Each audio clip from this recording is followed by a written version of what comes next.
Bismillahirrahmanirrahim. Assalamu alaikum class. I am Hiba Ijaz and welcome to lecture number 16.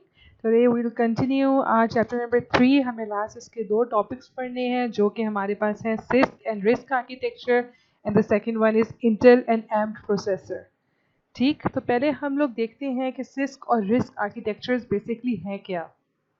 कि दो different computing philosophies हैं in designing modern computer architecture. Okay, तो risk stands for,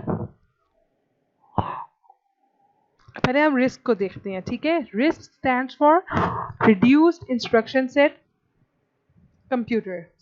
ठीक है, it stands for reduced instruction set computer. अब हमारा देखें जो सीपीयू है ना, इसका एक स्पेशल आर्किटेक्चर होता है. ठीक है, सीपीयू का एक स्पेशल आर्किटेक्चर होता है जो कि इंस्ट्रक्शंस हमारी जो भी हैं ओके उनको एक सीक्वेंस से एग्जीक्यूट करता है. मैंने बताया था इंस्ट्रक्शंस हमारे पास क्या होती है, कोई भी प्रोग्राम होता है इसके अंदर डिफरेंट इंस्ट्रक्शंस दी हुई होती है. हमें जो भी सीपीयू कंप्यूटर से काम करवाना होता है हम उसको इंस्ट्रक्शंस देते हैं. ठीक, तो ये इंस्ट्रक्शंस सीपीयू के एक स्पेशल आर्किटेक्चर के अंदर जाकर स्टोर हो जाती हैं.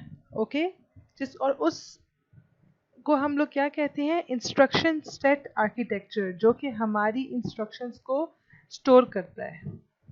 ठीक, तो अब हमारे पास जो ये इंस्ट्रक्शन सेट्स हैं ये दो किस्म के होते हैं. एक होता है हमारे पास रिस्क और दूसरा हमारे पास होता है सिस्क. पहले हम रिड्यूस इंस्ट्रक्शन सेट कंप्यूटर को लेके चलते हैं कि क्या होता है. अब हमने कोई भी टास्क परफॉर्म करना है तो उसके लिए रिस्क आर्किटेक्चर के अंदर लिमिटेड नंबर ऑफ इंस्ट्रक्शंस होती हैं. ठीक है, और ये जो लिमिटेड नंबर ऑफ इंस्ट्रक्शंस होती हैं ये बहुत फास्टली एग्जीक्यूट करती हैं. ठीक है, एक लिमिटेड होती हैं लेकिन ये फास्ट होती हैं. ठीक, और बहुत स्मॉल और सिंपल इंस्ट्रक्शंस इसके अंदर हम देते हैं सीपीयू को, स्मॉल एंड सिंपल. और जो इसकी कॉस्ट है इस आर्किटेक्चर की वो भी कम है. ये है हमारे पास लो कॉस्ट. लो कॉस्ट क्यों है? क्योंकि इस आर्किटेक्चर में जब हम इस आर्किटेक्चर को डिज़ाइन कर रहे होते हैं तो इसमें हमारे पास जो ट्रांजिस्टर्स होते हैं ठीक है वो हमारे पास कम होते हैं. सारा का सारा काम जो हमारी इंस्ट्रक्शंस का कर रहा है, स्टोर कर रहा है, उनको परफॉर्म करवाने का कर रहा है, वो इसके अंदर हमारे पास ट्रांजिस्टर नहीं बल्कि रजिस्टर सब कुछ मैनेज कर रहे होते हैं.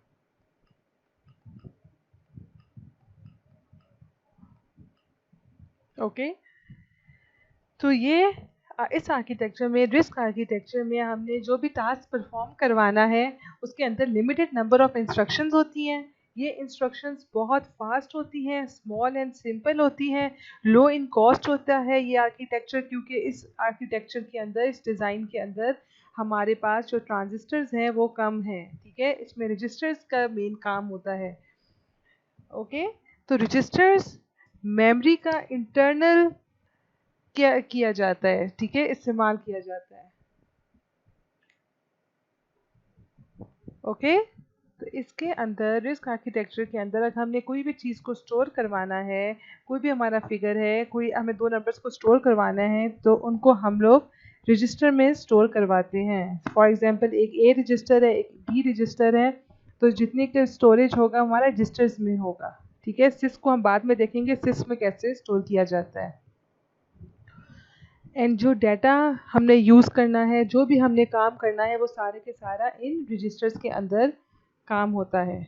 ठीक, और एक और इसमें बात है कि एक सीपीयू साइकिल, ठीक है, वन सिंगल सीपीयू साइकिल के अंदर एक इंस्ट्रक्शन एग्जीक्यूट हो जाती है. अब सीपीयू साइकिल क्या होता है ये बताती हूँ मैं आपको कि देखें, मैंने आप लोगों को, हमने पहले पढ़ा है इंस्ट्रक्शन साइकिल, उसमें हमारे जो इंस्ट्रक्शंस होती हैं वो मेमोरी में पड़ी हुई होती है. ठीक है, ये हमारी मेमोरी है.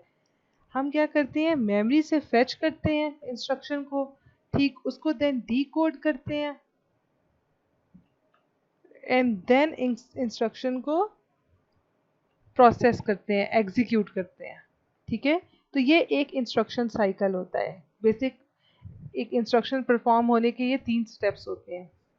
रिस्क आर्किटेक्चर में एक इंस्ट्रक्शन साइकिल के अंदर एक इंस्ट्रक्शन एग्जीक्यूट हो जाती है, एक इंस्ट्रक्शन रन हो जाती है, ठीक है।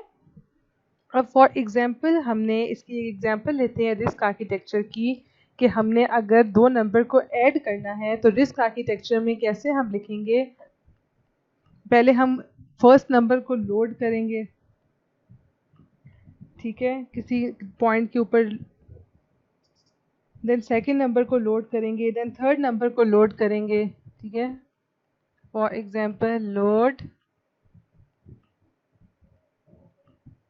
2, एक नंबर हमने 2 और 3 को हमने ऐड करवाना है।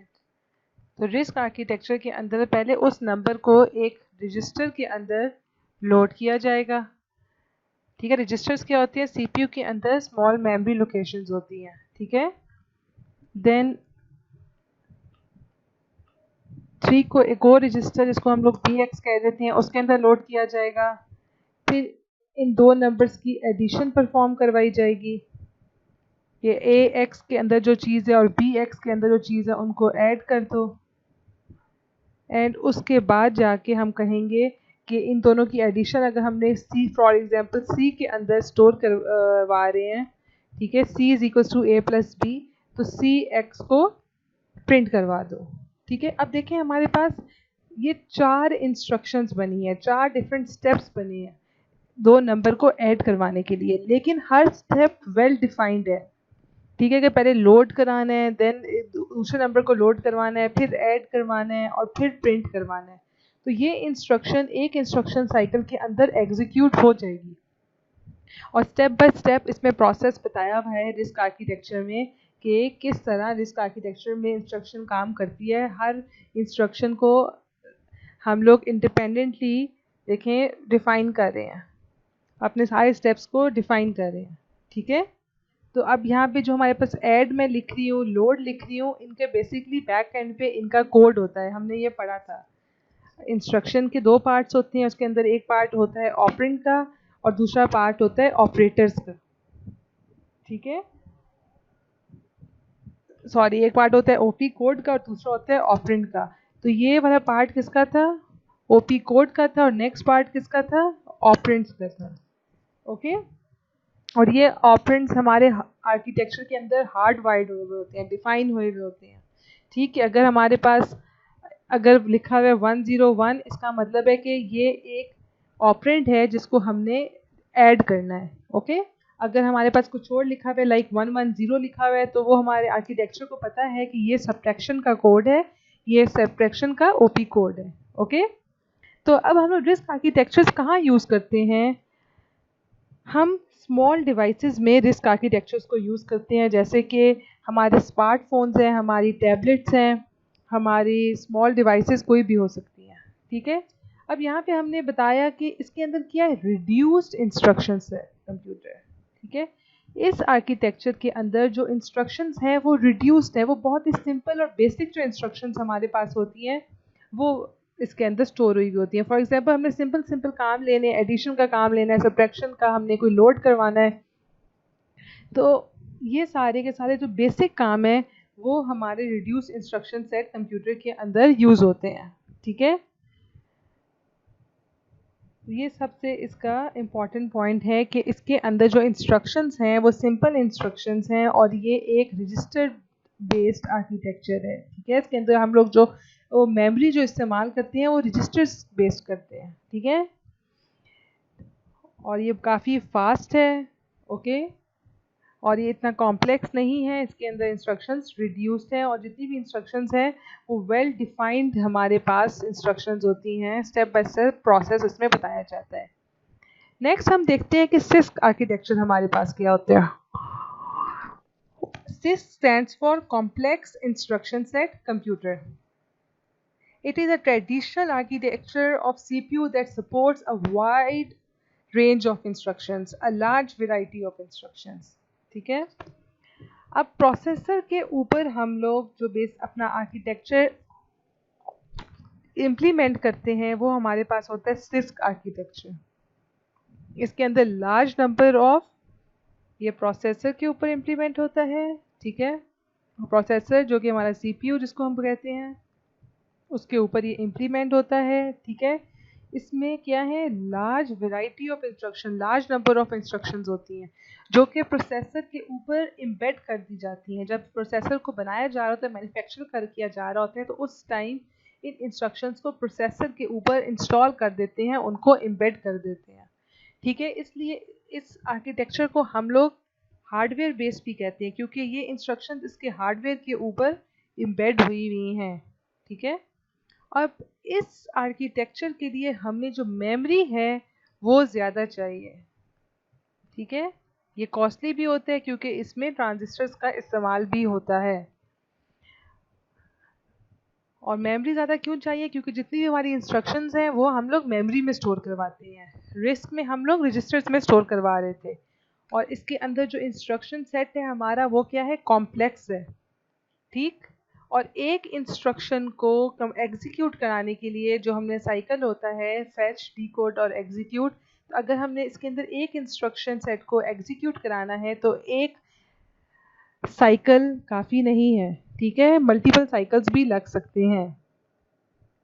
तो हमें जो इंस्ट्रक्शन साइकिल्स इसके अंदर चाहिए वो मोर देन वन होंगे फॉर वन इंस्ट्रक्शन, क्योंकि इंस्ट्रक्शंस हमारी होती हैं कॉम्प्लेक्स, उनको रन एग्जीक्यूट होने के लिए ज़्यादा टाइम चाहिए, सही है। इसकी एग्जांपल हम लोग लेते हैं, देखें इसको हम देखते हैं। अगर मैंने दो नंबर्स को मल्टीप्लाई ऐड करवाना है तो मैं यहाँ पे डायरेक्टली लिख दूंगी ऐड, लास्ट टाइम हम लोग प्रोसेस स्टेप बाय स्टेप लिख रहे थे, इसमें मैं डायरेक्टली लिख दूंगी ऐड 3 5। जबकि हमें जब रिस्क आर्किटेक्चर में स्टोर करवाना था तो हम लोग एक ऑप्टिमाइज सेट ऑफ इंस्ट्रक्शंस देते थे, ठीक है, ऑप्टिमाइज्ड सेट ऑफ इंस्ट्रक्शन। हर स्टेप को के पहले एक नंबर को लोड करो, पहले 3 को लोड करो, फिर 5 को लोड करो रजिस्टर के अंदर, फिर 2 रजिस्टर्स की वैल्यू को ऐड करो एंड देन थर्ड को डिस्प्ले करा दो। लेकिन सिस्क में हम लोग देते हैं स्पेशलाइज सेट ऑफ इंस्ट्रक्शन, एक स्पेशल इंस्ट्रक्शन हम इसके अंदर दे देंगे, ठीक है। इंस्ट्रक्शन को प्रोसेस करने के लिए एक स्पेशलाइज्ड हमने कमांड दे दी है। अब ये कमांड जो हमने दी है ये एक कॉम्प्लेक्स कमांड है, क्योंकि हमने हर प्रोसेस को, हर स्टेप को वेल डिफाइन नहीं किया हुआ, ठीक है। तो इस एक इंस्ट्रक्शन की आगे फिर मल्टीपल माइक्रो इंस्ट्रक्शंस बनती हैं, ओके, एंड देन वो जाके हार्डवेयर के ऊपर एग्जीक्यूट होती हैं। तो इसलिए ये वाली जो हमारे पास सिस्क आर्किटेक्चर है ज़्यादा टाइम लेता है, और इसी वजह से हम लोग इसको कॉम्प्लेक्स इंस्ट्रक्शन सेट भी कहते हैं। इसके एक तो इस आर्किटेक्चर के अंदर ज़्यादा इंस्ट्रक्शंस हमारे पास इंस्टॉल हुई होती हैं, एम्बेड हुई होती हैं, जबकि रिस्क में हमारे पास कुछ बेसिक इंस्ट्रक्शंस काम करती हैं। सिस्क में हमें एक इंस्ट्रक्शन के लिए मल्टीपल सीपीयू साइकिल्स चाहिए होती हैं, जबकि रिस्क के अंदर एक इंस्ट्रक्शन एक सीपीयू साइकिल के अंदर कंप्लीट हो जाती है। अब सिस्क की एग्जांपल हमारे पास है इंटेल की, हमारे पास जो है 486 की सीरीज़, फिर पेंटियम की series, core i3, core i5, ये सारी की सारी सिस्क आर्किटेक्चर पे रन होती हैं।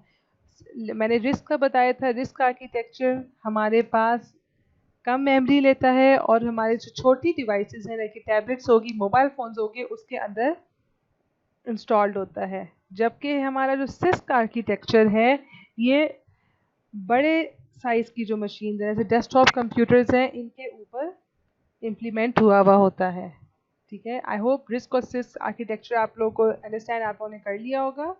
नेक्स्ट हमने देखना है इंटेल एंड एम्ड प्रोसेसर्स क्या है। Intel and ARM processors are the primary manufacturers of processors, ठीक है। ये दो कंपनीज हैं जो कि माइक्रो प्रोसेसर्स को बना रही हैं, उनको मैन्युफैक्चर कर रही हैं। ARM stands for Advanced Micro Processors, ठीक है, एडवांस माइक्रो डिवाइसेस या प्रोसेसर्स। अब डेस्कटॉप्स, हमारे टैबलेट्स हैं हमारे, ठीक है, हमारे लैपटॉप्स हैं, इन दोनों के अंदर हम लोग इंटेल और एम प्रोसेसर्स को इंस्टॉल करते हैं, ठीक है, या लगाते हैं। लेकिन अपनी नीड के अकॉर्डिंगली, अपनी रिक्वायरमेंट के अकॉर्डिंगली। फॉर एग्जांपल अगर आपने कोई गेम खेलनी है, ठीक है, तो आपको बेटर परफॉर्मेंस चाहिए, तो आप क्या यूज़ करेंगे? डेस्कटॉप कंप्यूटर यूज़ करेंगे, उसके ऊपर इंस्टॉल हुआ होगा एम्ड प्रोसेसर, ठीक है। लेकिन ये प्रोसेसर ज़्यादा आपके पास बैटरी लाइफ ज़्यादा लेते हैं, ठीक है, इनको ज़्यादा पावर की रिक्वायरमेंट होती है। तो जो लैपटॉप्स हैं हमारे, उसके लिए हमारे बैटरी का इशू होता है, तो हम लोग इंटेल के प्रोसेसर को प्रेफरेंस देंगे, ठीक है। इन दोनों का बहुत कंपटीशन है। पेंटियम और सेलोन प्रोसेसर जो है हमारे पास, कोर i5, कोर i7, ठीक है, ये हमारे जो है इंटेल के प्रोसेसर्स हैं। और इसके मुकाबले में जो एम्ड के आए हैं वो हमारे पास राइजन 7 आए हैं। तो नेक्स्ट हम इनका कंपैरिजन करते हैं एक टेबल में।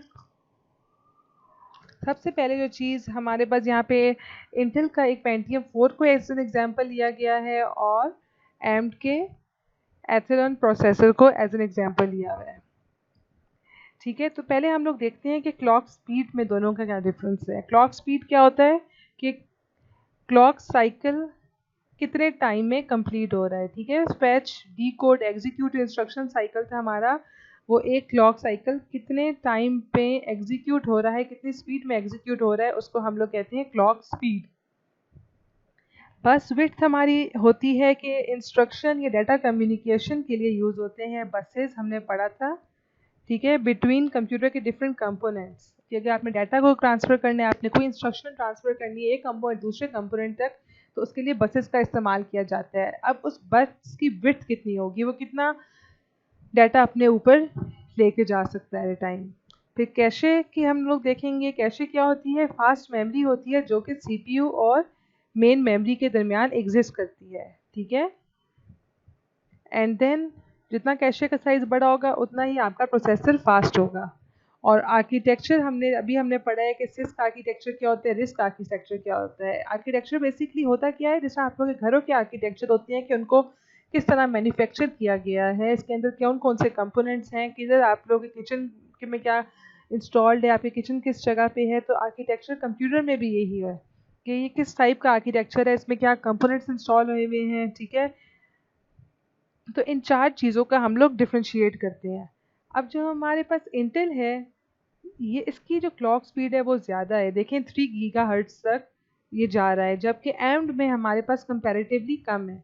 तो क्लॉक स्पीड के लिहाज से इंटेल हमारे पास ज़्यादा बेहतर है। बस स्पीड दोनों की सेम है, 32 बिट और 64 बिट दोनों डाटा या इंस्ट्रक्शन अपने साथ दोनों लेके जा सकते हैं। कैशे हमारे पास इंटेल की फास्ट है, इसके अंदर क्योंकि ज़्यादा स्टोरेज है, 1 MB का डाटा ही अपने पास कैपेसिटी है इसकी, जबकि ये हमारे पास एम खाली 512 KB तक जाता है। और जो आर्किटेक्चर है वो सिस्क और रिस्क आर्किटेक्चर दोनों हमारे पास इंटेल में इम्प्लीमेंट होते हैं, जबकि एम्ड में हमारे पास सिर्फ रिड्यूस इंस्ट्रक्शन सेट कंप्यूटर है। तो एम्ड बेसिकली हमने पहले भी बात की थी कि हमारे पास ये ज़्यादा क्या लेता है, पावर लेता है, ठीक है, मोर पावर लेता है,